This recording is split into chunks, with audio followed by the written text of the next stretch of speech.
City Ravi ಮೇಲೆ ಹಲ್ಲೆಗೆ ಯತ್ನಿಸಿದ್ದವರ ಮೇಲೆ ಕ್ರಮ ಆಗಿಲ್ಲ. ಸಿಟಿ ರವಿ ಮೇಲೆ ಹಲ್ಲೆಗೆ ಯತ್ನಿಸಿದ್ದಂಥ ಹೆಬ್ಬಾಳ್ಕರ್ ಆಪ್ತರ ಮೇಲೆ ಯಾವುದೇ ಕ್ರಮ ಆಗಿಲ್ಲ.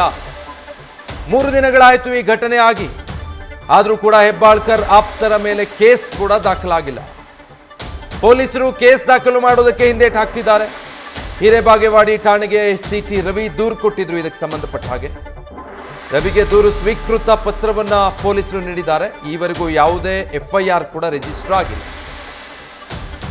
ಡೀಟೇಲ್ಸ್ ಕೊಡ್ತಾರೆ ಶ್ರೀಕಾಂತ್. ಈಗ ಸಿಟಿ ರವಿ ಅವರನ್ನ ಬಂಧಿಸಿ ಸುತ್ತಾಡಿಸಿ ಪೊಲೀಸರ ಕಾರ್ಯವೈಖರಿ ಪ್ರಶ್ನೆಗೆ ದಾರಿ ಮಾಡಿಕೊಟ್ಟಿತ್ತು. ಬಟ್ ಸಿಟಿ ರವಿ ಅವರ ದೂರಿನ ಕತೆ ಏನಾಯ್ತು? ಪೊಲೀಸರು ಯಾಕೆ ಹೀಗೆ ನಡ್ಕೊಳ್ತಾ ಇದ್ದಾರೆ? ನೋಡಿ ವಿಜಯ್, ಅದೇ ವಿಚಾರವನ್ನ ಈಗ ಎಲ್ಲರೂ ಪ್ರಶ್ನೆ ಮಾಡ್ತಾ ಇರುವಂಥದ್ದು. ಯಾಕಂತಂದ್ರೆ ವಿಧಾನ ಪರಿಷತ್ನಲ್ಲಿ ಏನು ಸಚಿವೆ ಲಕ್ಷ್ಮೀ ಹೆಬ್ಬಾಳ್ಕರ್ ವಿರುದ್ಧ ಸಿಟಿ ರವಿ ಅವರು ಅವಾಚ್ಯ ಶಬ್ದಗಳನ್ನು ಬಳಸಿದ್ರು ಅನ್ನೋ ಒಂದು ಆರೋಪ ಏನು ಕೇಳಿ ಬಂದಿತ್ತು.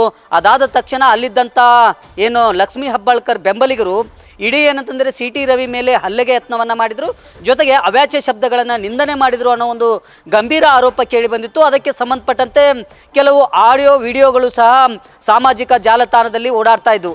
ಅದನ್ನೇ ಮುಂದಿಟ್ಕೊಂಡು ಸಿಟಿ ರವಿ ಅವರು ಏನು ಅವತ್ತು ಅವರನ್ನು ಬಂಧಿಸಿ ಖಾನಾಪುರಕ್ಕೆ ಕರೆದೊಯ್ಯಲಾಯಿತು. ಅಲ್ಲಿ ಏನಂತಂದರೆ ಹಿರೇಬಾಗೇವಾಡಿ ಠಾಣೆ ಇನ್ಸ್ಪೆಕ್ಟರ್ RR ಪಾಟೀಲ್ ಏನು ಬಂದಿದ್ದರು, ಅವರ ಎದುರಿಗೆ ಸುಮಾರು 2 ಪುಟಗಳ ಒಂದು ದೂರನ್ನು ಏನಂತಂದರೆ ನೀಡಿದರು.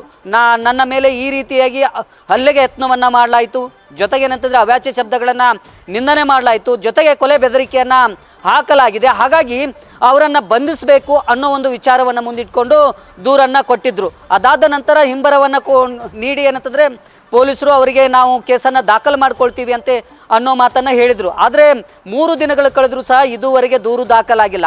ಹಾಗಾಗಿ ಸಹಜವಾಗಿ ಏನಂತಂದರೆ ಸರ್ಕಾರದ ಪ್ರಭಾವಕ್ಕೆ ಏನಂತಂದರೆ ಬೆಳಗಾವಿಯ ಪೊಲೀಸರು ಮಣದ್ರ ಅನ್ನೋ ಪ್ರಶ್ನೆ ಈಗ ಎದುರಾಗ್ತಾ ಇರುವಂಥದ್ದು.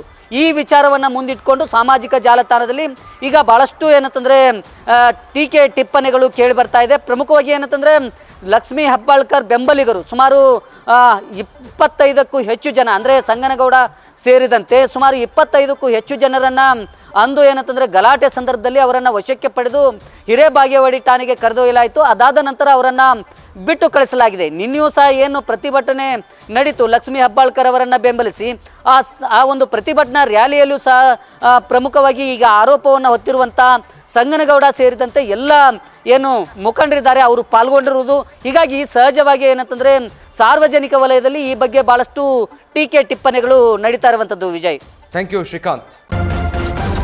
ನ್ಯೂಸ್ ಫಸ್ಟ್ ನಿರ್ಭೀತಿಯಿಂದ ನಿಮ್ಮ ಪರವಾಗಿ.